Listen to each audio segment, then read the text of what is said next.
Buenas tardes. Aquí estamos todos. Yo soy la doctora Alicia Godoy Giró, presidente de NACAE, que es la Asociación Nacional de Educadores Cubanoamericanos. Hoy estamos aquí, el comité ejecutivo, el doctor Federico Justiniani, ex oficio, la doctora Yossi Hurtado, secretaria, Jorge Giró Puyans, vicetesorero, el doctor Eduardo Zayas Bazán, tesorero, y Lourdes Zayas Bazán, vicesecretaria, que no está presente, y Daniel Pereira, que está aquí también. Bueno, y Wenceslao, que es nuestro profesional de sonido y grabaciones y fotografía. Esta presentación completa la pueden ver en YouTube. Perfectamente, se oye y se escucha muy bien. Bueno, ustedes saben que NACAE es una asociación, organización, que es sin fines de lucro. Y lo más importante que hacemos es que damos una beca de $2,000 a estudiantes de high school que van a la universidad para que tengan ya algo de dinero para empezar su carrera. Y eso siempre ha sido un orgullo nuestro, poder darle a estudiantes que no tienen recursos para que puedan seguir a la universidad. También tenemos otras cosas que hacemos, como el educador del año, que nombramos a alguien que se haya excedido en sus maneras de profesores, etcétera, y se le da un premio y hacemos una cena durante el año. Y tenemos todos los meses una presentación cultural y me gustaría que todos siempre puedan venir porque siempre van a ser muy interesantes. Estamos tratando ahora de que se hagan miembros de NACAE. Para hacerse miembro de NACAE tienen que llenar esta solicitud y si usted está jubilado es $25, si es marido y mujer es $40 al año.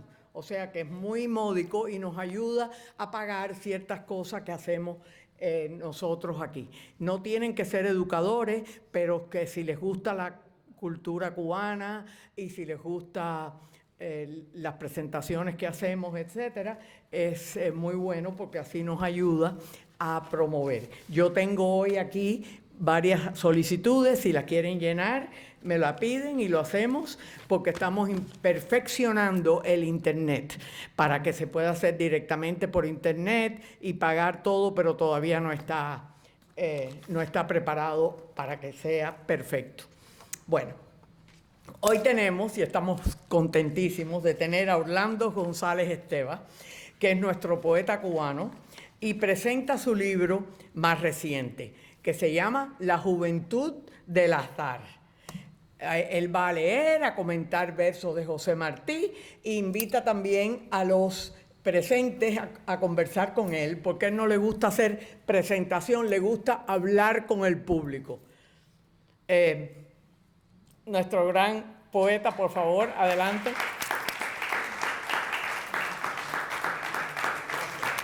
Gracias por tu... Gracias. A ver. Déjame quitarme. Sí, no. Bien. Sí, y aquí. Gracias. Y yo voy a facilitarme esto aquí también.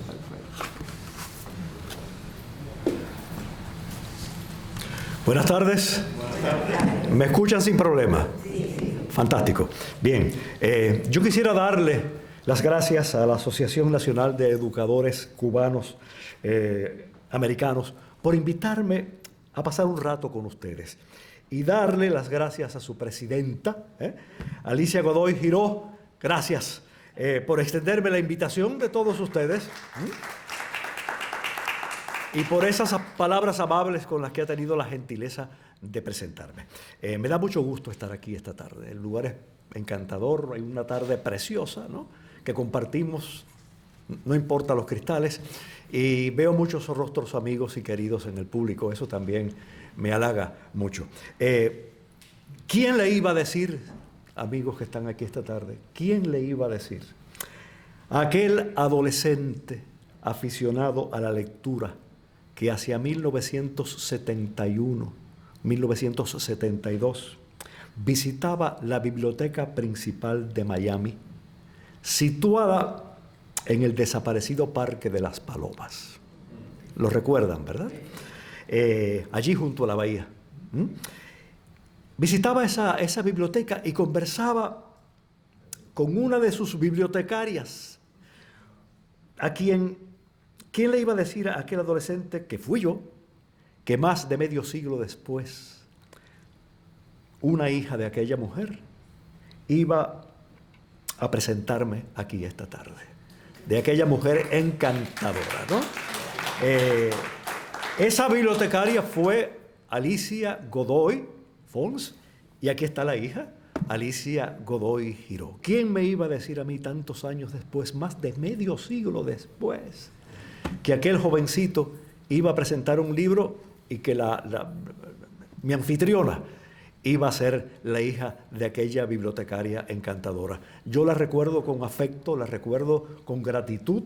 Después de vernos muchas veces en la biblioteca allá en el Parque de las Palomas, luego ella tenía la gentileza de asistir a los conciertos que Mara y yo presentábamos en el auditorium, y muchas veces pasaba atrás a saludarme con una sonrisa y con un afecto admirables.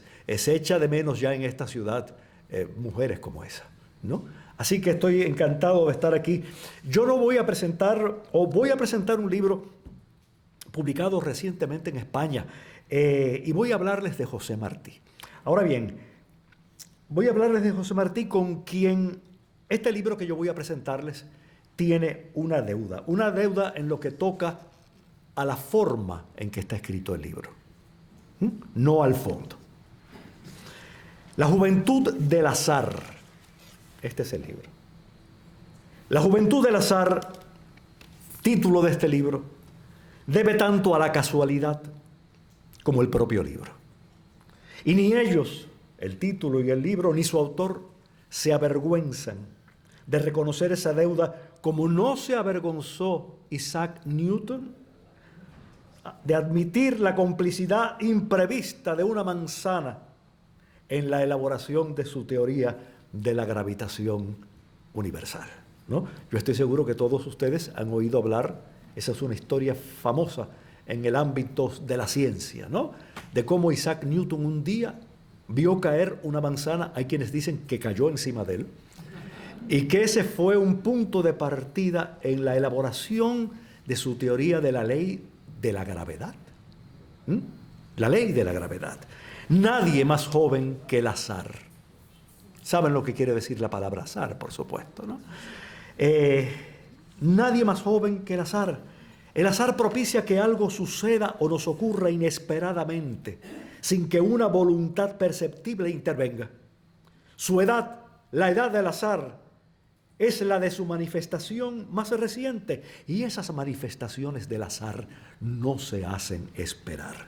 La palabra ocurrencia, que ustedes también saben lo que quiere decir, la palabra ocurrencia, tan desacreditada por quienes presumen de una naturaleza cavilosa, alude en su primera acepción a una idea repentina, ideas a las que el hombre debe algunas de sus mayores conquistas, y sus compañeros de reino, los demás animales, no pocas conquistas. Bastó que el burro husmeara la flauta para que de pronto se descubriera músico, ¿verdad? La lotería, la ruleta, los dados son juegos de azar. La vida, ni hablar del peluquín, ¿verdad? Nada más azaroso que la vida. Y no es raro que la poesía también lo sea. Es más, tienta a aventurar que los mejores versos de un poema, esos que se destacan entre los demás como si llevaran una luciérnaga dentro, que toman por sorpresa al propio autor y que el buen lector relee, como pudo releer Adán después de restregarse varias veces los ojos, la primera orquídea del paraíso. Esos versos especiales son hijos del azar, que nace de la nada y renace siempre él mismo él mismo y otro, para recordarle al poeta y a cualquiera que pretenda hacerlo, que lo que realmente anhela decir cuando se sienta a escribir no es lo que sabe, sino lo que no sabía que sabía, y que solo escribiendo, gracias al azar, acierta a decir. ¿Está claro todo esto? Bien. Quien solo sabe que nada sabe, ya sabe algo. Y esa certeza del no saber puede inducirlo a anteponer a los placeres de la sabiduría los placeres de la imaginación. Lejos de emprender la tarea ya insensata de saberlo todo, cuando la buena memoria o la capacidad de razonar no son buenas, reinventarlo todo. Reinventarlo todo con la complicidad de eso que alguien llamó con puntualidad envidiable el azar creador. Todo el que escribe o intenta escribir poesía intuye o sabe que el primer asombrado debe ser él. Que si no hay asombro podrá haber poema, pero no poesía. Y que solo abandonándose a una suerte de azar vigilado, la muy veleidosa de la poesía lo recompensará. La belleza de un verso suele ser proporcional no solo a la cantidad de asombro que el lector deriva de su lectura, sino a la que el autor mismo experimenta al instante de escribirlo, porque no esperaba ese verso. Se le ocurrió escribiendo otra cosa.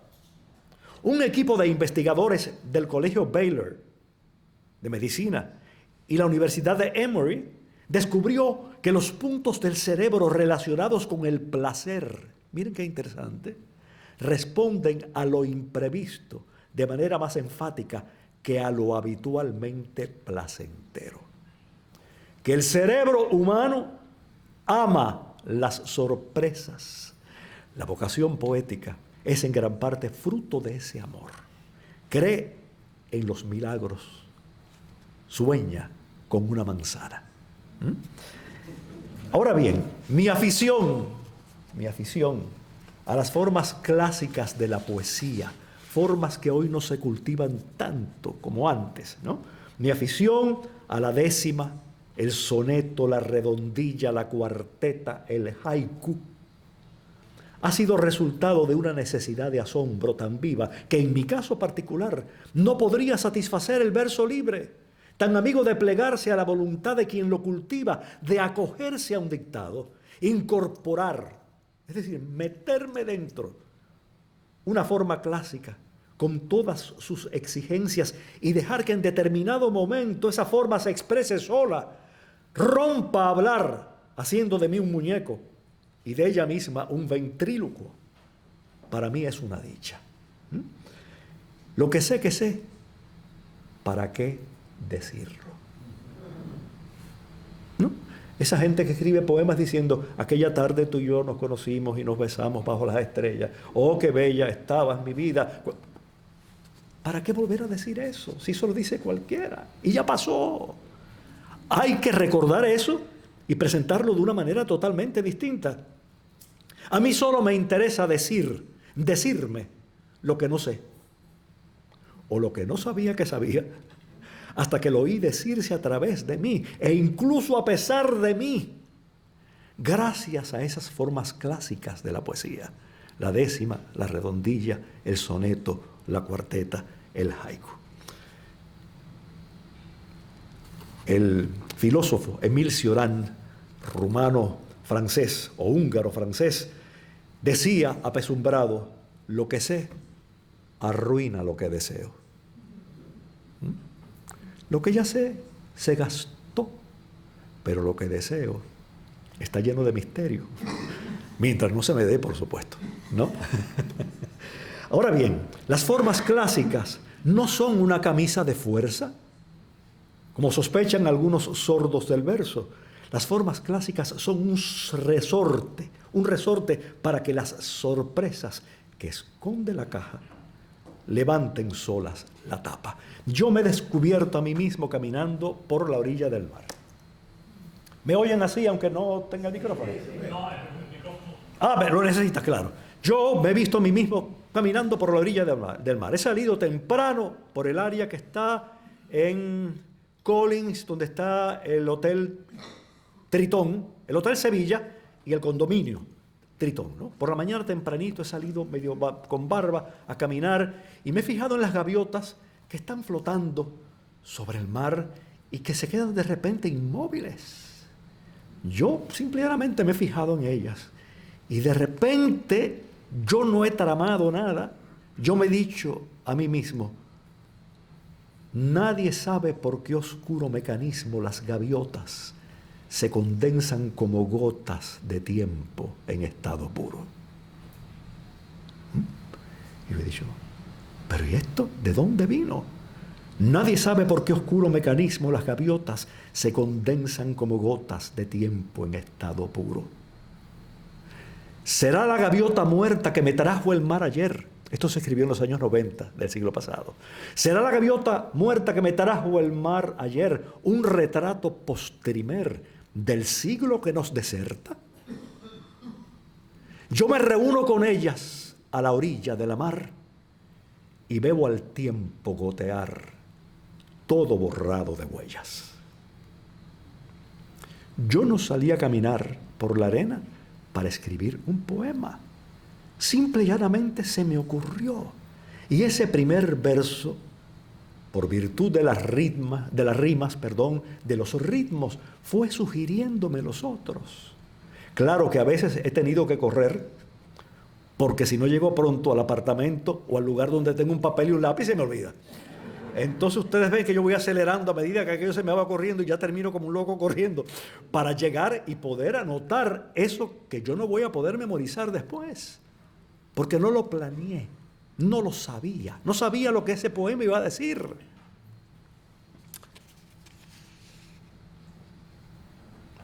Si el origen de la filosofía, como dicen los que saben, es el asombro, la poesía tal como yo la entiendo, es el asombro mismo. La poesía está hecha de asombro y el poeta necesita de ella como Dios necesitó de todo lo que iba creando. No para asombrar a nadie, que a nadie que se sepa podía asombrar por entonces, sino para asombrarse a sí mismo, para sacar de la sombra mucho de lo que dentro de él, de Dios, permanecía oculto. ¿Me explico? Y ampliar así su radio de ser. Dios fue el primer asombrado. Si uno lee el Génesis, se da cuenta de que Dios va reconociendo que lo que va creando está bien, como si no lo supiera de antemano. Es una cosa curiosísima. Hemos entrado en un ámbito un tanto distinto, que es el ámbito de la poesía. Así que no piensen que yo estoy delirando. Estoy tratando de presentarles una realidad distinta a la que quizás ustedes conocen hasta ahora a través de los libros que han leído y a través de la tradición. Dios es el primer asombrado. El asombro es la golosina de Dios. Por eso no cesa de crear. Todavía hoy sigue creando, a veces a través de nosotros, ¿verdad? No es raro que de tanto leer los versos sencillos de José Martí y de tanto escuchar a otros citar y hasta cantar esos versos, nos sepamos algunos de memoria. Todos ustedes se saben por lo menos una estrofa de Martí, ¿no? Tampoco es raro que una vez interiorizados nos sorprendamos diciéndonoslos a nosotros mismos. No solo por el placer de rumiar lo que dicen, sino por su musicalidad, diciéndonoslos a media voz como un mantra. Yo pienso cuando me alegro como un escolar sencillo en el canario amarillo que tiene el ojo tan negro. Yo pienso cuando me alegro como un... Bueno, yo quiero salir del mundo por la puerta natural, en un carro de hojas verdes, a morir me han de llevar. Yo he puesto la mano osada de horror y júbilo yerta sobre la estrella apagada que cayó frente a mi puerta. Yo tengo un amigo muerto que suele venirme a mí a ver. Mi amigo se sienta y canta en voz que ha de doler.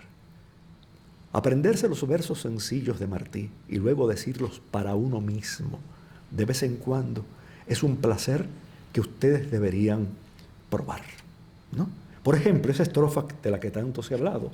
Yo pienso cuando me alegro como un escolar sencillo en el canario amarillo que tiene el ojo tan negro. Hay quien ha dicho que el canario amarillo es el dinero, En fin, yo no. Yo creo que lo que sucede en esta estrofa, y eso lo averigua uno diciéndose la estrofa a sí mismo. Yo pienso cuando me alegro como un escolar sencillo. Cuando un estudiante sencillo se alegra, piensa en el canario amarillo, ese canario solar, porque es un canario amarillo, es un canario dorado, en el canario amarillo que tiene el ojo tan negro. El estudiante dice, ¿por qué una criatura tan luminosa tiene 2 puntos negros en ella? Es el asombro del niño, el niño que va descubriendo el mundo y de repente ve cosas que nosotros los adultos no vemos, porque estamos acostumbrados ya a verlo todo con los ojos de la tradición. Yo pienso cuando me alegro como un escolar sencillo en el canario amarillo que tiene el ojo tan negro. ¿Cómo es posible que alguien haya creado ese bichito tan hermoso y tan dorado casi, ¿no? Y le haya puesto 2 puntos negros? La oscuridad es sinónimo de ¿qué? De temor, de peligro, ¿no? Esta otra estrofa, yo quiero salir del mundo por la puerta natural, en un carro de hojas verdes, a morir me han de llevar. Martí escribe esto en 1890 en Nueva York. Y ahí hay una profecía. Yo quiero salir del mundo por la puerta natural. ¿Dónde muere Martí? En pleno campo, en un carro de hojas verdes, a morir me han de llevar. Yo veo de pronto la naturaleza cubana llevándose en ese carro a Martí. Uno lee esas estrofas una y otra vez y muchas veces tienen cosas que decirle a uno que lo asombran y son como ventanas abiertas a otras realidades que no habíamos visto antes. Esa recitación entre dientes, yo pienso cuando me alegro como un escolar sencillo, puede también convocar al azar, desdoblarse en un conjuro y tener consecuencias impredecibles.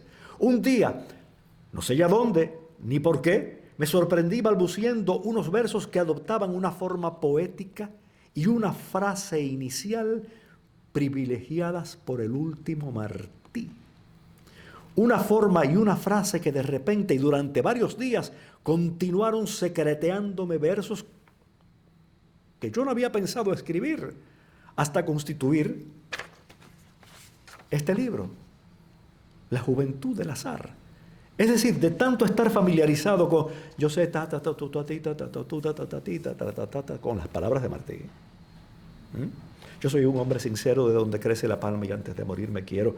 Un día me vi diciendo cosas con ese mismo ritmo, en esa misma forma, pero cosas que ya no eran de Martí, eran cosas mías, ¿no? ¿Por qué? Porque esa estrofa estaba dentro de mí. Yo tenía el ritmo de esa estrofa dentro de mí. Entonces, la forma poética en cuestión, esta forma, es la redondilla. La redondilla.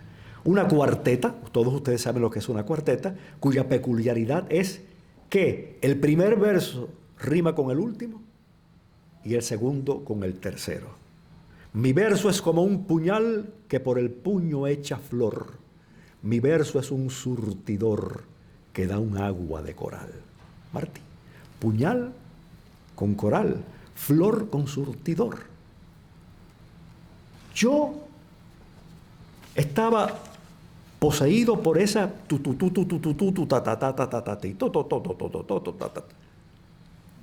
la frase a la que me refiero, la frase que yo comencé a utilizar como inicio de las estrofas que se me estaban ocurriendo, es la frase con la que Martí inicia un buen número de sus estrofas de versos sencillos. La frase es esta. Van a ver hasta qué punto Martí la repite en ese libro que los cubanos no conocemos tan bien como deberíamos conocer. Yo sé bien que cuando el mundo cede lívido al descanso, sobre el silencio profundo murmura el arroyo manso. Miren qué maravilla, ¿no? Uno siente que el arroyo de verdad se amansa. Yo sé bien que cuando el mundo, es decir, el ruido, cede lívido al descanso, sobre el silencio profundo murmura el arroyo manso. Yo sé las historias viejas del hombre y de sus rencillas, y prefiero las abejas volando en las campanillas. Un día vuelvan a versos sencillos y tengan la curiosidad de marcar con un lápiz o con una pluma el número de animales que se mencionan en ese libro. Ustedes no pueden imaginar la cantidad de animales que Martí cita, a los que Martí se refiere cuando escribe estos versos. Yo sé que el necio se entierra con gran lujo y con gran llanto, y que no hay fruta en la tierra como la del camposanto. Yo sé los nombres extraños de las hierbas y las flores, y de mortales engaños, y de sublimes dolores. Yo sé del canto del viento en las ramas vocingleras. Nadie me diga que miento, que lo prefiero de veras. Yo sé de un gamo aterrado, un gamo es un ciervo, un venado. Yo sé de un gamo aterrado que vuelve al redil y expira, y de un corazón cansado que muere oscuro y sin ira. Yo sé de un pesar profundo entre las penas sin nombres. La esclavitud de los hombres es la gran pena del mundo. La frase esa, yo sé, también puede aparecer al final de una estrofa que ustedes van a reconocer. Se entró de tarde en el río, la sacó muerta el doctor. Dicen que murió de frío, yo sé que murió de amor. La niña de Guatemala, ahí está ese yo sé. Esa declaración de saberes de Martí no resulta pedante, porque el espíritu que la hace nada tiene que ver con la vanagloria. Nada, ¿no? Sino con una necesidad imperiosa de Martí de reunir las enseñanzas que el ser humano, y de manera especial la naturaleza, le han impartido, y compartir esas enseñanzas para que nosotros nos aprovechemos de ellas. Voy a decir algo que quizás va a inquietar a algunos, lo he dicho en la radio en muchas ocasiones, pero me parece que es importante que los cubanos lo sepamos. El paisaje que se menciona en casi todo versos sencillos no es el paisaje cubano, es el paisaje de las afueras de Nueva York, donde Martí, por receta médica, tuvo que ir a pasar unas vacaciones. Son las Catskill Mountains, las montañas Catskill. Ahí fue Martí, se pasó unos días y de repente se descubrió a sí mismo, como dice él en el prólogo del libro, escribiendo estas estrofas tan sencillas, y que llegó a publicar en 1891 porque se las leyó a un grupo de amigos, así como ustedes, en un sitio, y los amigos le dijeron que no las dejara inéditas, que las publicara. Pero este catálogo de conocimientos, rimado y ritmado, de Martí, va a extenderse a otras estrofas y apuntes ajenos a versos sencillos. Escuchen estos versos olvidados de Martí, y a mí me parecen de los más bellos que he leído en este contexto del yo sé. Yo sé de la parcial sabiduría con que el hombre se nutre y aconseja, pero yo no sabía lo que sabe la rosa de la abeja. Es decir, Martí se dio cuenta que la rosa tenía un conocimiento de la abeja, del que él no tenía conocimiento. ¿Verdad? ¡Qué maravilla! Yo sé de la parcial sabiduría con que el hombre se nutre y se aconseja. Claro, él sabe todas las cosas que el hombre aprende, ¿no? Pero yo no sabía lo que sabe la rosa de la abeja. Y este comentario que voy a leer a continuación, suyo también de Martí, es una cosa tremenda. Yo sé muchas cosas, dice Martí, y entre otras, sé lo que debe sentir una margarita cuando se la come un caballo.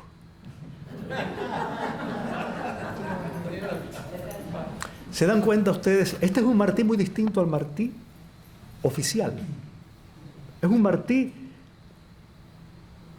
que echa a volar la fantasía, la sensibilidad, la imaginación y llega a suponer que él sabe lo que una florecita silvestre, una margarita, siente cuando la mastica un caballo. Él sabe lo que siente esa flor. ¡Qué cosa tan extraordinaria! Yo quiero decirles a ustedes que la obra de Martí está poblada de frases como estas. Pero, desafortunadamente, son 20 y tantos volúmenes y nosotros seguimos leyendo los mismos. El día que ustedes se aventuren, por ejemplo, en las escenas norteamericanas de Martí, no van a poder creer lo que están leyendo. Martí visita una feria de ganado. De esto he hablado en alguna ocasión. Y empieza a describir la feria de ganado en Nueva York. Y empieza a describir el toro, el caballo, y empieza a describir las vacas. Y de repente la descripción de las vacas es tal que uno siente que se ha enamorado de una vaca en particular. Se ha enamorado de esa vaca porque la descripción es tan detallada y tan bella. Las orejas de felpa, las ancas anchas, la piel no sé qué cosa, la mirada no sé cuánto, echada sobre el aserrín como una meretriz que espera a su amante. Dice, ¿pero qué es esto? ¿Qué es esto? ¿No? Ese es ese Martí que está ahí y del que a mí me gusta tanto hablar. Eso no estaba programado. Pero es importante que ustedes, si pueden, busquen a ese Martí, porque se van a llevar una gran sorpresa y van a conocer a un Martí, repito, inédito para la mayoría de nosotros los cubanos. Y este poema, del que voy a decirles nada más que un fragmento, es un poema de los versos libres de Martí, titulado Dos Patrias. No rima, pero todos, absolutamente todos los versos tienen 11 sílabas. Es decir, que esto no es un texto en prosa, esto es un texto en verso. Dos patrias tengo yo, Cuba y la noche. ¿O son una las dos? ¿No bien retira su majestad el sol con largos velos y un clavel en la mano? Silenciosa Cuba, cual viuda triste, me aparece. Yo sé cuál es ese clavel sangriento que en la mano le tiembla. Está vacío mi pecho, destrozado está y vacío en donde estaba el corazón. Yo voy a releer esto comentándolo para que ustedes vean. Dos patrias tengo yo, Cuba y la noche. Voy a decir una interpretación personal. Tan oscuro le parecía a Martí el destino inmediato de Cuba en algún momento de su vida. Porque ¿qué es la noche? La oscuridad absoluta, el no saber lo que lo rodea a uno si no hay una luz que lo ampare. Dos patrias tengo yo, Cuba y la noche. ¿O son una las dos? No bien retira su majestad el sol con largos velos y un clavel en la mano. Esta es una visión que tiene Martí en Nueva York. Silenciosa, Cuba, cual viuda triste me aparece. Martí ve a Cuba viuda pasar delante de él. Y dice, yo sé cuál es ese clavel sangriento que en la mano le tiembla. ¿Y cuál es ese clavel? Está vacío mi pecho. Destrozado está y vacío en donde estaba el corazón. El clavel que Cuba lleva en la mano es el corazón deshecho de Martí. Que él no acierta a distinguir hasta que se da cuenta que sí, que ese clavel sangriento que en la mano le tiembla, está vacío mi pecho. Yo no tengo mi corazón lo lleva Cuba en la mano. El libro del Eclesiastés advierte que lo que fue es lo mismo que será. que lo que ha sido hecho es lo mismo que se hará, que nada hay nuevo debajo del sol. ¿Verdad? La reiteración de la frase yo sé en versos sencillos, y esto es una curiosidad verdadera. Esa frase tiene un antecedente en La hija del mar, un poema de Juan Clemente Cenea publicado en el diario La Prensa de La Habana el 16 de mayo de 1851, 40 años antes de que Martí escribiera versos sencillos en Nueva York. Cenea, uno de los grandes poetas cubanos del siglo XIX, escribe un poema titulado La hija del mar, donde yo quiero que ustedes noten lo que sucede. ¿Qué les recuerda? Yo sé por qué se marchita del viento el fugaz halago, la pálida flor del lago que sumergiendo se va. Y sé también por qué nacen entre la hierba menuda, junto a las matas de ruda, las matas de recedad. Sé como el ave perdida en medio del bosque umbrío, bebe gotas de rocío en la copa de una flor, y como entre leves hilos la araña activa se enreda y prende alcázar de seda en un ramo temblador. Yo sé cómo se estremece el cristal de la laguna y cómo brilla la luna en el más florido mes, y entiendo cómo conversan en noches tristes de calma el céfiro con la palma con el ciprés. Ahí hay un antecedente martiano. Yo sé cómo se estremece el cristal de la laguna. Yo sé por qué se marchita del viento el fugaz halago. Sé como el ave perdida en medio del bosque umbrío. Yo sé. Hay algo de anticipo en estas estrofas de Cenea y algo de culminación en las de Martí. ¿Me explico? Las de Cenea son casi un ensayo de lo que va a venir después, 40 años después. Si Martí leyó a Cenea y retuvo el modelo sin percatarse, o aún percatándose de lo que retenía, también es posible que todo haya sido cosa del azar. Vuelvo al azar. Esa criatura experta en promover otra causa frecuente de asombro, las coincidencias.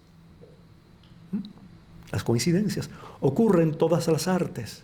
Compositores que escriben una canción y de repente, después que la han terminado, se la tocan a un amigo y ese amigo le dice, oye, perdóname, pero eso me recuerda a Muñequita Linda.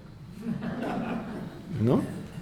O ese mismo hombre al día siguiente se sienta al piano y descubre que una frase de su canción pertenece a los Beatles y él es cubano.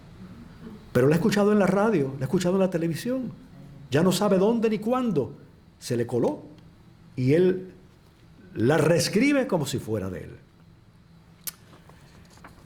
A diferencia de versos sencillos, La juventud del azar, este libro que acabo de publicar en España, no es un libro de carácter autobiográfico. Porque Versos sencillos es un libro autobiográfico. En la dedicatoria que le hizo Martí a su madre en el ejemplar de ese libro, le decía, madre, este libro es mi vida. Por eso ahí está la niña de Guatemala. Y por eso está el gran amigo mexicano, Manuel Mercado. Y por eso está la mujer. Aquí está el corazón, que ya sé que lo herirás más grande. Aquí está el pecho, mujer, que ya sé que lo herirás más grande debiera ser para que lo hirieses más. Carmen.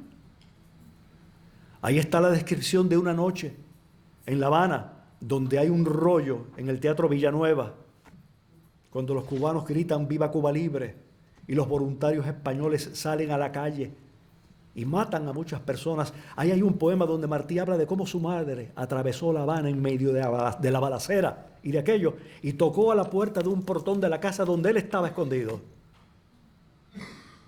y rescata a su hijo de aquella noche. Toda la vida de Martí está reflejada en versos sencillos. Hay que leerlos con cuidado. Pero bueno, a diferencia de Versos sencillos, La juventud del azar, este libro mío, no es un libro de carácter autobiográfico, aunque alguna estrofa habrá que me desmienta.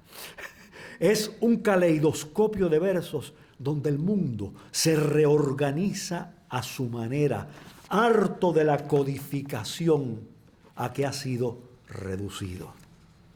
Un libro, este libro, que no teme fantasear y exhortar al lector a preguntarse si la realidad oficial, eso es un piano, esto es un micrófono, ese es Diego, allá hay un cuadro, si esa realidad oficial no será una deformación de la realidad verdadera y la realidad imaginada la única digna de vivirse. Si la mente, amigos que me escuchan esta tarde, no puede concebir algo que no es capaz de realizar, y eso lo dijo Martí, la mente no es capaz de concebir algo que no es capaz de realizar. Todo lo que pasa por aquí y puede parecer fantasía, pura imaginación, en algún momento puede convertirse en realidad. Porque si está aquí, el potencial existe de que eso sea algo más que una fantasía. Si la mente no puede concebir algo que no es capaz de realizar, ¿quién quita que lo que hoy es desdeñado por fantasioso, mañana sea lo real? Y lo real, la obra cumbre de una loca cuerda llamada poesía y de un joven travieso llamado el azar. Hasta aquí mi charla. Yo voy ahora a leerles algunas estrofas del libro, de ese libro mío, cuya estrofa viene, por supuesto, de los versos sencillos de José Martí. Y quizás me detenga algunas para que vean que este amigo de ustedes ya no está tan desquiciado como podría parecer. A ver.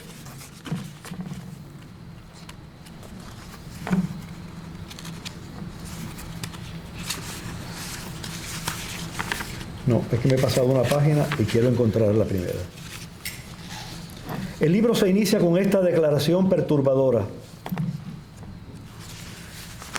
Yo sé del hombre que espanta sus demonios escribiendo y los atrae escribiendo. Y escribiendo a veces canta. Yo sé de la pobre abeja que después de ver la flor por dentro siente el horror del instante que se aleja. Vuelvo sobre esta estrofa.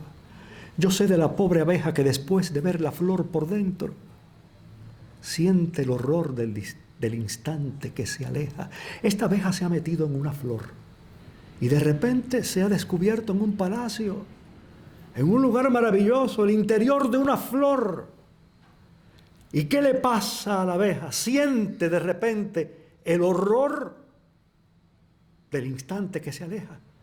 Ese momento va a desaparecer porque ella no puede vivir allí. Ella no va a poder permanecer allí.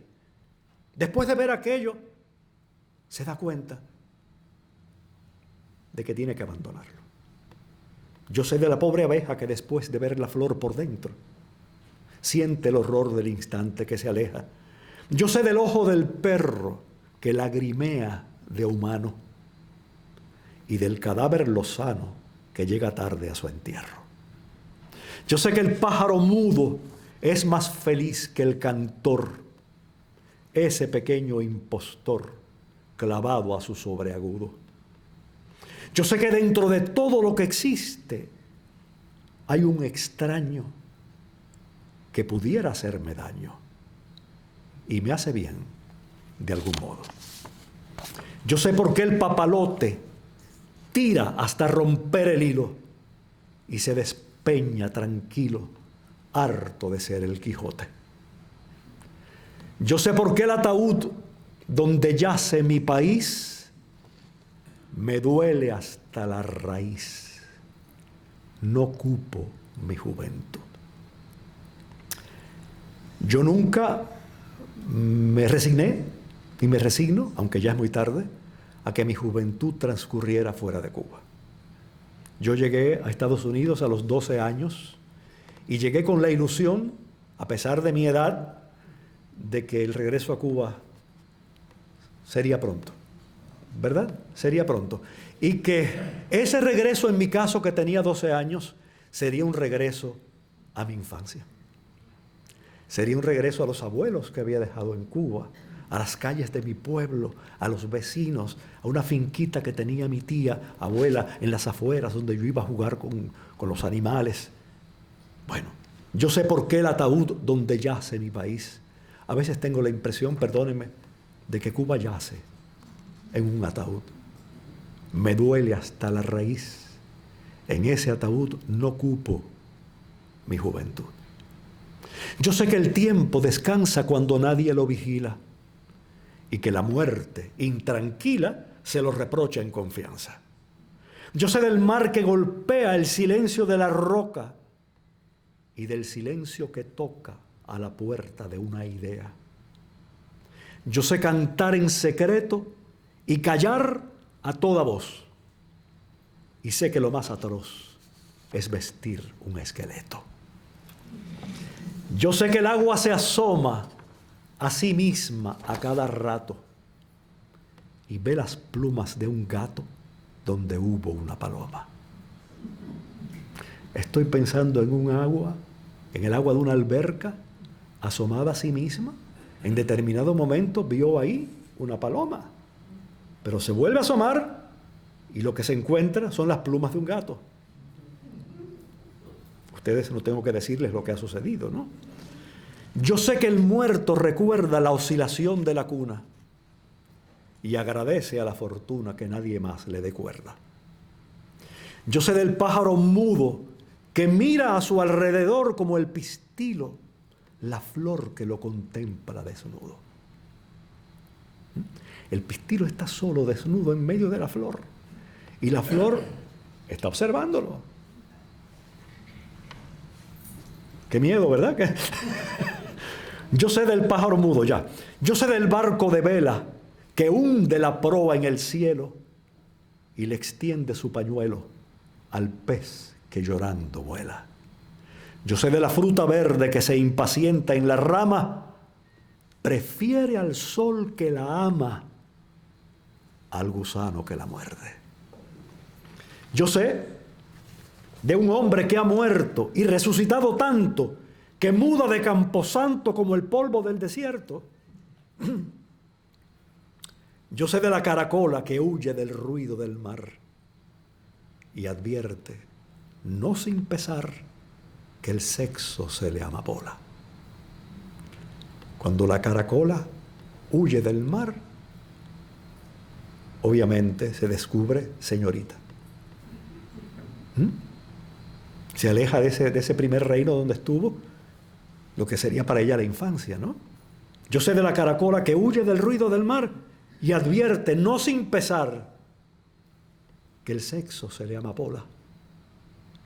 Yo sé de la flor que espera sobre el tallo alicaído perfumar, si no el olvido, las puntas de una tijera. Yo sé del peñasco aquel que mira al mundo de lejos, igual que miran los viejos los aviones de papel.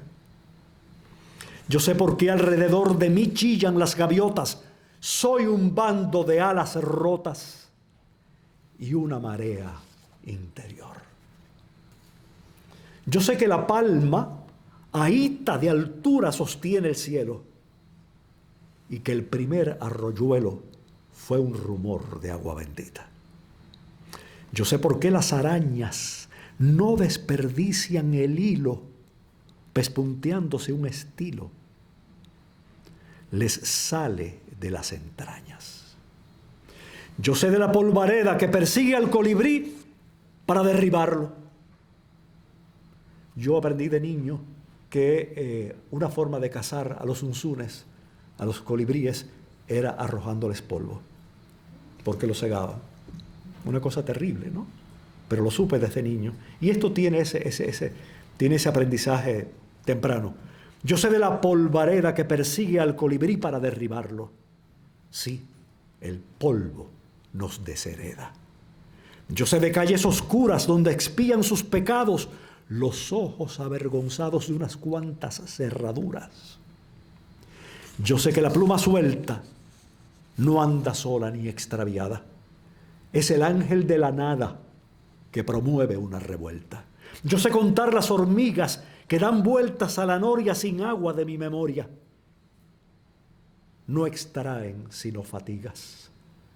Yo sé cantar entre dientes la juventud del azar y el arte de sofocar los deseos impacientes. Yo sé que el sol hace muecas cuando nadie lo escudriña y que hay aves de rapiña dentro de las bibliotecas. Yo sé porque Dios ha huido del contacto con la gente y se ha vuelto transparente y mudo. Busca el olvido. Repito, yo sé porque Dios ha huido del contacto con la gente y se ha vuelto transparente y mudo. Busca el olvido. Yo sé que el pez no sospecha que el anzuelo tiene vida y que la bala perdida solo hiere a quien la acecha. Yo sé por qué la aventura de morir atrae a tantos. Los muertos pasan por santos. El cielo no pierde altura. Y sé del grillo que espera que otro grillo le responda mientras la noche se ahonda dentro de mi calavera. Eso es todo. Gracias. Gracias. Gracias. Gracias. Gracias. Gracias. Gracias. Gracias. Gracias. Gracias. Gracias. Gracias. ¿Alguna pregunta, algún comentario, alguna crítica, algún deseo insatisfecho? Sí. Tengo una tristeza. A ver. Recordando a mi padre, Ajá. que fue un martiano total. Recuerdo de niño 2 volúmenes rojos, Claro. Ajá. del centenario de José Martí. Ajá. Y a mi padre continuamente Leyendo y leyendo. leyendo y hablando. Claro. Y pienso que lo perdimos cuando perdimos a Cuba. Hasta cierto punto, porque ese fervor, ese martiano, se perdió con la muerte de mi padre y de toda esa generación. Se adoraba, y dentro de Cuba, en la educación. Claro. Martí era una presencia constante. Me da tristeza, pero a la vez alegría de que hayas abierto esos versos sencillos a nosotros. Bueno, encantado, con mucho gusto. Gracias, gracias por su comentario. ¿Alguien más? Yo soy de la casa, así que no me tengan miedo. Algo que se les haya ocurrido, algo que quieran preguntar. ¿Cómo se llama la calle donde nació Martí? Sí. Te quiero enseñar ahora, y te lo quiero enseñar a todo el mundo. Tengo en el teléfono una foto muy bonita. Ajá. De María Mantilla en Varadero. María Mantilla Sí. en Caguama, invitada por el abuelo de Olga, mi esposa, en el año 53. Ajá. Ella vivía en California. Ajá. Y entonces fue en el 53 invitada por el coronel Eugenio Silva y llevaba los grilletes de Martí. Claro. Lo iba a donar al museo. Claro. Y está ella preciosa en Caguama sentada en una mesa, un grupo de señores atrás de ella, que se las voy a enseñar a ustedes para que la vean, una foto pequeña, coger el teléfono. Claro. Pero María era preciosa. Qué bueno. Está preciosa. Qué bueno, qué bueno, qué bueno. Fue una niña que Martí quiso mucho. Mucho. Como ustedes saben, ya está casi decidido que fue hija de Martí.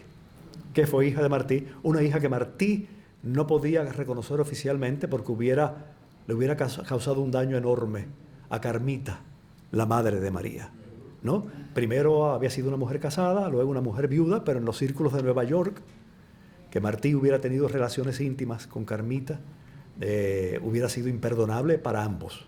Pero la quiso como una hija. Basta leer las cartas que Martí le escribió a esa muchachita para uno darse cuenta que las cosas que se dicen en esas cartas solo se las dice un padre a una niña. A una niña, ¿no? Sí. ¿Es verdad que era la mamá del actor César Romero? Sí, claro, claro. Era la madre del actor César Romero, y existe una carta, yo tengo una copia, existe una carta de María Mantilla a César Romero. Esa carta llegó a manos de Eugenio Florit, un gran poeta cubano que falleció en Miami. Y yo he leído esa carta, la tengo en la casa, la fotocopia. Y María le dice a César: no sigas diciendo que no sé qué cosa, ese hombre fue mi padre, pero era un secreto que mi mamá me contó ya cuando estaba mayor. Sí, sí. Eran dos personas solas. Martí estaba solo en Nueva York. Sus relaciones con su esposa, como conversaba hace un momentito con alguien, no habían sido buenas, habían sido terribles. Eran dos personas que no se comprendían. Carmen no quería compartir la vida de Martí, dedicada a la causa cubana. Ella quería que estuviera en su casa cuidando a su hijo y sosteniendo el hogar. Y Martí era otra cosa, ¿no? De manera que Martí estaba solo y Carmita aparentemente estaba sola también. Martí fue a quedarse en esa casa de huéspedes y en una ocasión, pues, pasó aquello. Pero Martí siguió viviendo ahí durante todos los años, los 15 años que vivió en Nueva York. A veces, cuando venía su esposa, que trataron de reconciliarse en un par de ocasiones, él se mudó a otro lugar. Estuvieron en otra casa. Pero la relación entre Martí y Carmita es una relación que todavía debe estudiarse, porque encontró en ella lo que no había encontrado, alguien que lo comprendiera totalmente. Totalmente, totalmente. Es decir, encontró en ella un refugio, una mujer buena, que lo quiso entrañablemente. Y hay una carta de Carmita, de la mujer, a Martí, a la manigua, donde hay una frase, yo no puedo reproducirla de memoria, y sería demasiado bella para que yo la echara a perder, no sé, parafraseándola. Pero es una carta donde ella le manifiesta su preocupación por el hijo de ella, con su marido, que está con Martí en la lucha por la libertad de Cuba. Pero al mismo tiempo dice que siente que parte de ella, de su cuerpo, está junto a él, estando el hijo cerca de él, ¿no? Es decir, fue una relación en secreto. Y hay un detalle también curioso que les puedo comentar, si no están aburridos ya de oír estas cosas. Martí escribe versos sencillos en 1890, lo publica en 1891, perdónenme. Y en esos días llega de Cuba a Nueva York Carmen Zayas Bazán con el hijo de ambos. Se encuentra con el libro y se da cuenta que en ese libro hay poemas de amor que no inspiró ella, ni remotamente. Hay algunos poemas donde critica a la mujer a la que se refiere. Hay otros de un erotismo que no tenía nada que ver con Carmen. El poema de la niña de Guatemala. ¿Qué piensan ustedes que puede haber sentido Carmen Zayas Bazán cuando llega a Nueva York con su hijo para tratar de reconciliarse con Martí? Le cae en la mano el libro Versos Sencillos, lo abre y lee: como de bronce candente al fuego de despedida, era su frente, la frente que más he amado en mi vida. ¿No? Y así muchas cosas más. Es más, se me ocurren muchas cosas. Hay una anécdota curiosa, creo que es en la biblioteca de la Universidad de Gainesville, donde está el ejemplar de versos sencillos que Martí le regaló a Carmita, a la amante. Y entonces La dedicatoria es a Carmita de su amigo calvo, José Martí. Obviamente, entre ellos había un juego relacionado con la calva de Martí y Carmita, ¿no? Pero es que ustedes se leen versos sencillos y se encuentra una estrofa: por donde abunda la malva y da el camino a un rodeo, iba un ángel de paseo con una cabeza calva. Es decir, todo eso está en ese libro. Todo eso está en ese libro. La vida de Martí está en ese libro. Y por eso es un libro importante, es un libro que uno lea y quizás también lea cosas que se han escrito sobre él. Hay muchas de ellas en internet. Yo quiero decirles a ustedes que si ustedes quieren tener un conocimiento profundo de Martí y conocer anécdotas maravillosas de Martí, hay un lugar en internet llamado ismaelillo.com, donde está toda la obra de Carlos Ripoll, uno de los grandes conocedores de Martí. Hay un libro titulado La vida íntima y secreta de José Martí, que es una maravilla. Ripoll no dice, bueno, no podía decir nada, era un hombre ilustre, un hombre educadísimo, un gran admirador de Martí, seguidor de Martí, donde lo dice todo, lo cuenta todo, los amores que tuvo Martí en México, las cartas que Carmen le escribió a Martí, y Ripoll dice que Martí encontró en Carmen la horma de su zapato, que escribía muy bien. Carmen no era una mujercita de escribir, te quiero mi vida, ¿por qué me abandonaste? No. Escribía con un pulso y con una firmeza que Martí tiene que haberse sentido, estremecido ante algunas de las cosas que le dice Carmen en esas cartas. Todo eso está en ismaelillo.com. ¿Algo más? ¿Nada más? A ver. El gobierno comunista de Cuba utilizó a Martí como héroe, patriota, etc. Pero también le dio una vuelta. Claro. Mentira todo. Todo mentira. Todo mentira. Hay todo un mentira. poema de Martí que yo no puedo citar, pero hace un comentario que los cubanos lo interpretan como que Martí odiaba a los americanos, lo cual no es cierto. No. Martí tenía gran... Hay un gran equilibrio entre la postura de Martí ante la posible actitud de Estados Unidos con Cuba y una parte de Martí donde vivió deslumbrado de las instituciones de este país, las instituciones que quería para Cuba. Vivió deslumbrado del carácter trabajador del norteamericano. Y yo me he preguntado siempre, y les pregunto a las personas que me hacen un comentario así, ¿y por qué Martí, si odiaba tanto al monstruo, no se fue a vivir a otro país? Se podía haber ido a otro país, a Argentina, donde lo admiraban, a México, volver a México. No, se quedó en Estados Unidos. ¿Por qué? Lo dice a él. Porque aquí respiró una libertad que sabía que no iba a respirar en otro lugar.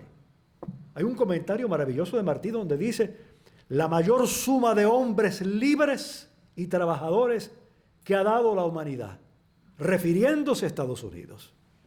No, Martí tenía el temor de que Estados Unidos convirtiera a Cuba en una colonia. Eso está claro, lo tuvo hasta el último día de su vida. Y le preocupaba porque quería que Cuba fuera independiente, fuera soberana.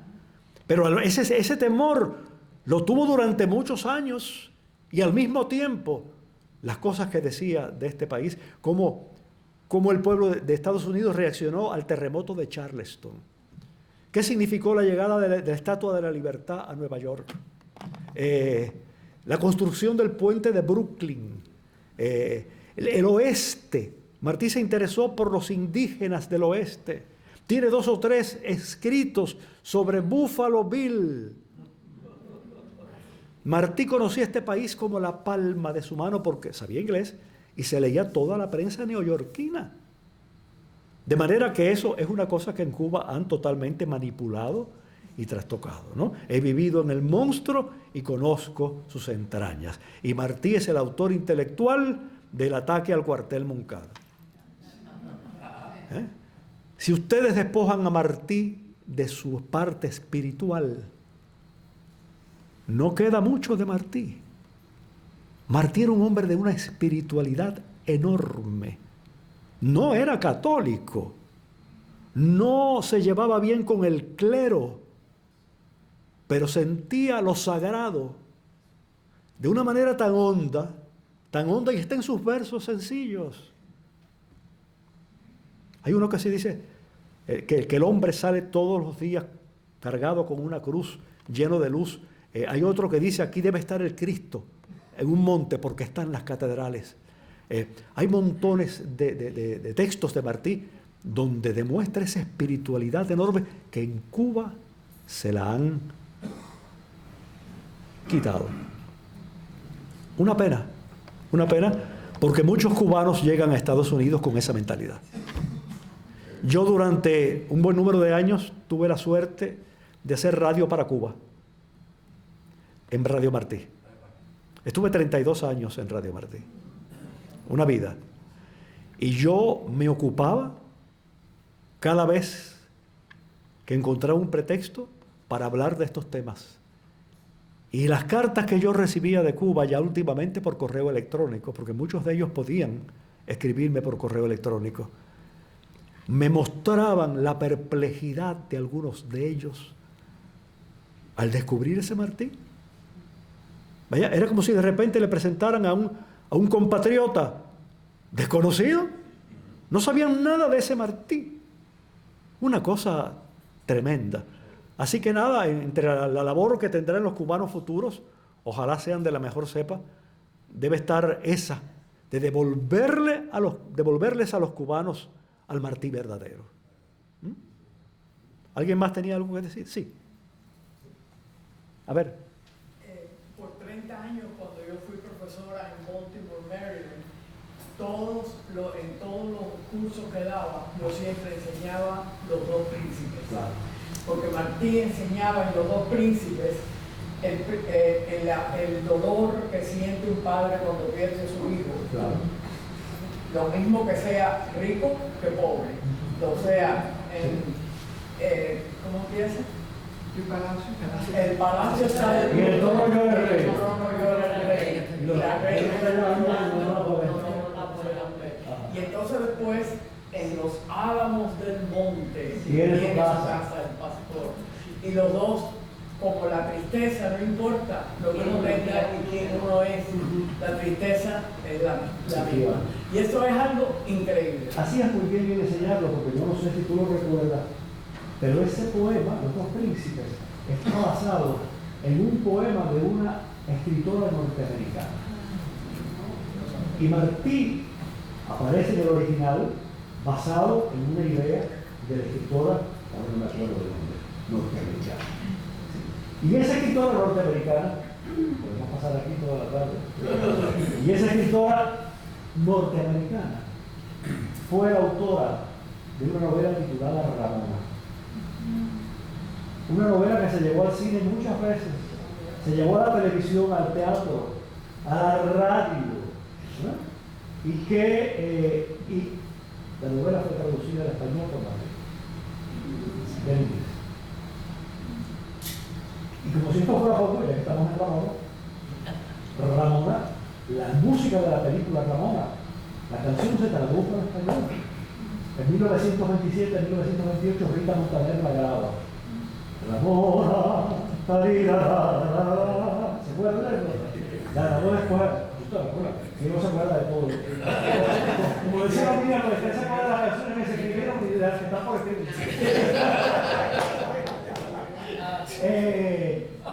Esa novela la tradujo Martí del inglés al español con una gran ilusión del pobre de que tuviera éxito en español y que les reportara las ganancias para él salir de la necesidad económica en la que vivía. Y eso no pasó. La traducción es maravillosa, pero no. Doctor. Martí, orador. Sí. Martí, Poeta. poeta, pero sobre todo Martí, patriota. Y cómo fue escalando hasta llegar a la cumbre en Tampa, Cayo Hueso y después en Cuba. Así es. Es increíble que ese hombre con esa sensibilidad, que se podía identificar con una margarita, a la que se la está comiendo un caballo, pudiera organizar una guerra. Y pudiera, más difícil que eso, poner de acuerdo a miles y miles de cubanos. Que pensaban diferente, donde tenían enemigos. Y él logró poner de acuerdo a Máximo Gómez y a Maceo con él. No sin problemas, pero lo logró. Es decir, ese hombre, como dice alguien, fue un meteorito que cayó en Cuba. ¿No? Porque realmente ya puedo hablar de una manera más relajada, es un hombre extraordinario. Extraordinario, la sensibilidad de ese hombre a las cosas, para los afectos humanos, las cartas a los amigos. Yo tengo dos amigos, muy hombres. Uno se llama Rafael Rodríguez y el otro se llama Manuel Santayana. Que me dicen, Orlando, nos ponemos a leer las cartas de Martín a Manuel Mercado y nos echamos a llorar. Porque uno entra en contacto con un ser humano que casi no es entendido.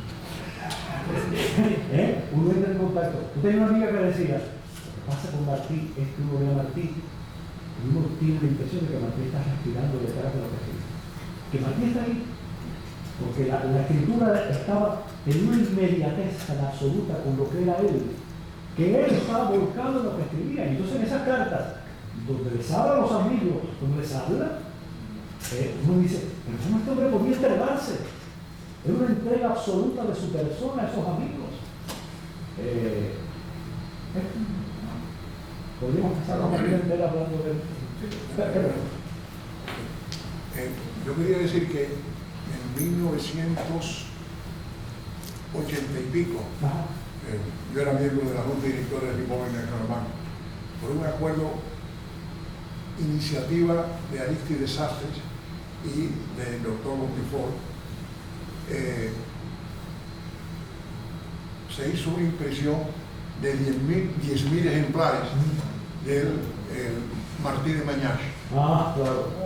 Y el banco lo regalaban, por un acuerdo de la Junta Directora, regalaban mucho, en fin, para que los que estaban llegando y vinieran, que supieran. Y también otra iniciativa, porque el banco era muy patriota, una iniciativa fue invitar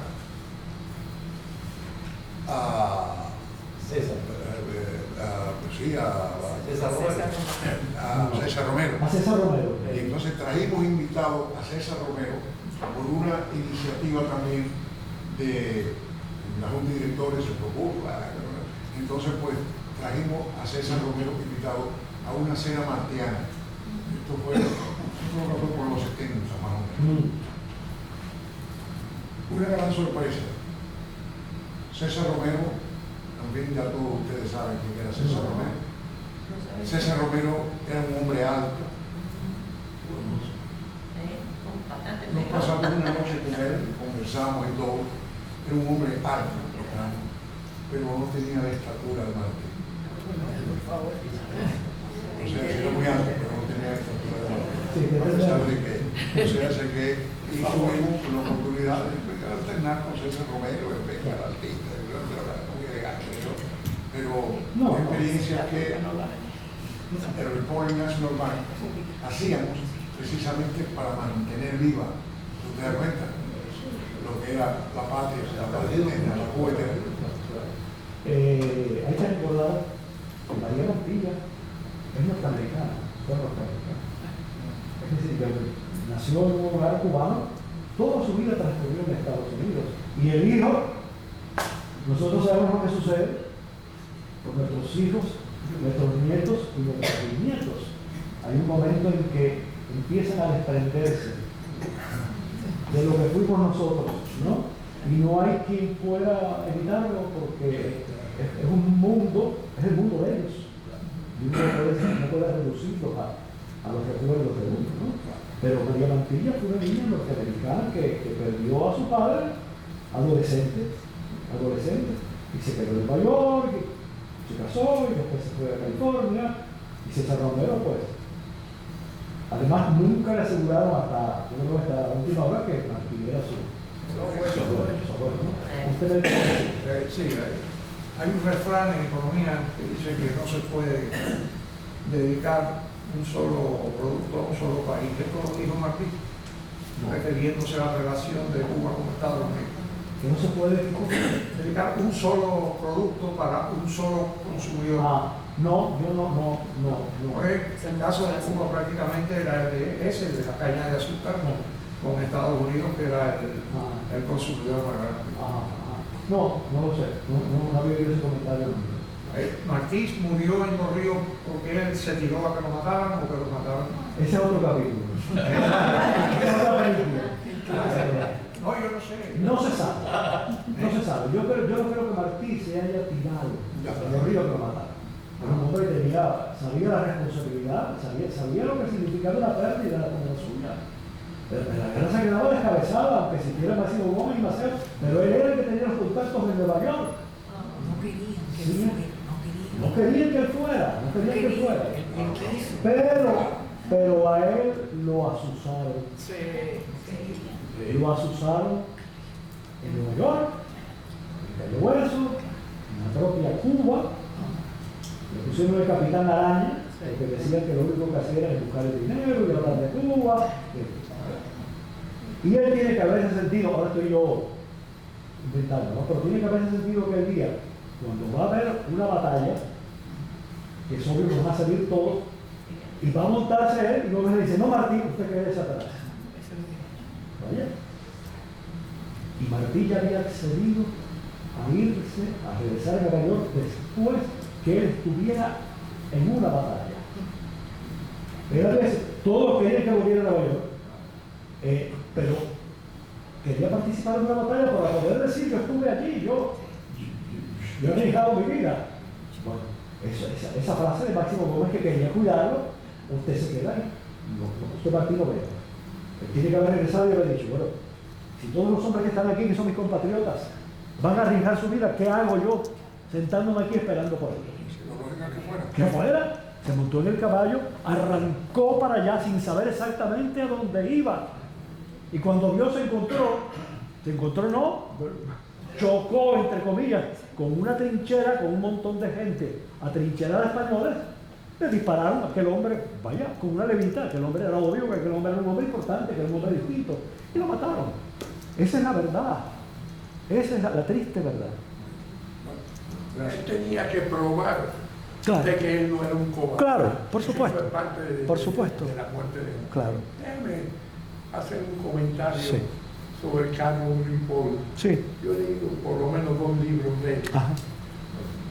Y para mí, en los libros está claro que él no cree que María Mantilla Claro. es hija de él. Sí, no. Él se negaba a aceptar eso. Él no aceptaba. Él se negaba. Y la razón que yo recuerde era que Martí va a casa de Carmen Villar por el padre de Carmen, por Saya Bazán, que es el que... Entonces, claro, que Mensayas Bazán, dice usted, en México.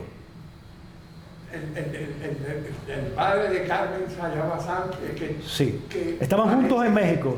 Pero tenía contacto. Jugaban ajedrez, eran amigos. El esposo de Carmen, el padre de Carmen Sayas Bazán y Martí se conocían de México. No, sí, no, pero estoy hablando de que... Usted me está hablando de Carmita. Cuando van a la casa de huéspedes Sí. de Carmen.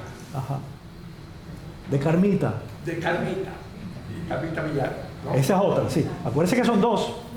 Carmen Sayas Bazán y Carmita Millares. Yo estoy claro en eso. Pero cuando Martí va a la casa de huéspedes en Nueva York, Sí. él va a esa casa de huéspedes por contactos del padre de Carmen Sayas Del Bazán, suegro. que conocía él. El suegro. Del suegro. El suegro. Y entonces, Carlos Ripoll dice que si tuvo relaciones con Carmita, tenía que haber pasado en 1 o 2 meses apenas llegó. Claro, claro. Y que Carmita tenía varios hijos, tenía su marido que no estaba... No estaba inválido ni era un anciano. Era un hombre de 30 y tantos años, estaba perfectamente bien. Entonces, y esta mujer manejaba la casa de huéspedes, una mujer que estaba ocupada, que tiene que haber pasado muy rápida la cosa. Bueno. Y Como son las cosas cuando son de la... eso es lo que dice Carlos Ripoll, que es uno de los Ripoll yo creo que llegó a aceptar que Martí había sido amante de Carmita, pero que no era el padre. No era el padre de Carmita. Después. Sí. Yo creo que Es que no había ADN en aquella pero época. ahora lo hay, lo pueden hacer. Sí, lo pueden había que hacer. hacer Sí. sí. No, pero Hay nietos. Les voy a hacer una anécdota que me sucedió el año pasado. Fue una tertulia martiana que se celebra los sábados en un lugar aquí en Miami. A esa tertulia asisten personas como ustedes. Entre esas personas una señora muy casetuda y muy habladora, muy aficionada a Martí, vaya. Y ella le recordaron de Martí cubano, por supuesto, ¿no? Y entonces se suscitó este tema de los amores de Martí con Carmita poco tiempo después de llegar a la casa de huéspedes, estando Martí. Y entonces el que dirige la tertulia dijo que no le hicieran caso a las biografías de Martí. ¿Por qué biografías de Martí? No a la de mañana, eso es otra cosa. Porque hay biografías de Martí donde los biógrafos inventan escenas y cosas que suponen que pasaron y no pasaron, ¿no? Y que entonces una de esas biografías leí una página donde dice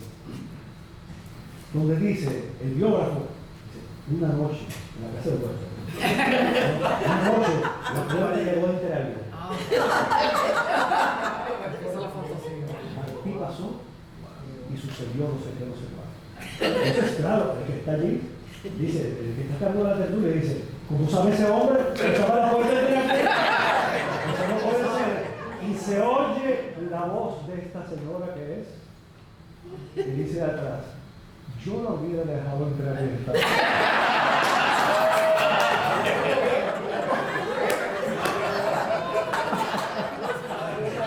Una señora que es todo corazón, pero esa noche ella hubiera cedido a la tentación.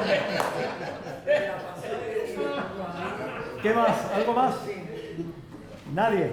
Usted. No quiero arruinar el momento. No arruina nada. Muy segura que Martí estaría muy orgulloso del trabajo que ha hecho, pero Gracias. quería comentarle que en 1997 en un establecimiento, por accidente, yo encontré el elogio al garabato. Un libro mío. Entonces, Ella encontró un libro mío que se llama El opio del garabato. Del carajo. Yo estoy... entonces mientras estaba en espera en ese lugar, bueno, lo leí. Para mi sorpresa, en el 2015 encuentro ese libro en la biblioteca de Miami Beach Regional. O sea que el sistema de biblioteca creo que es el único que conserva copias de ese libro, porque yo no lo he encontrado en ninguna otra parte. Y quería decirle que ese libro pues, es uno de los primeritos libros que leí desde que estoy aquí en este lado del Atlántico. Y es uno de mis libros favoritos. Gracias. Aprovecho de decirlo porque no sé si Gracias. la providencia me dé otra El azar. oportunidad de decirlo. Claro. El azar. Se lo agradezco mucho. Es un De libro verdad que que escribí sí. hace muchos años y sí, ya es muy difícil encontrar algo en esta Sí, y la idea de encontrar quién lo escribió y conocerlo en persona, porque uno lo escucha en la radio, la descarga, aquí, allá, y todas las cosas, claro que más o menos uno ha seguido como fanático, que uno es Gracias. pero encontrarlo en persona y en mi lugar favorito, que es la biblioteca, Qué bueno. entonces siga el buen trabajo. Muchas Gracias. Muchas gracias.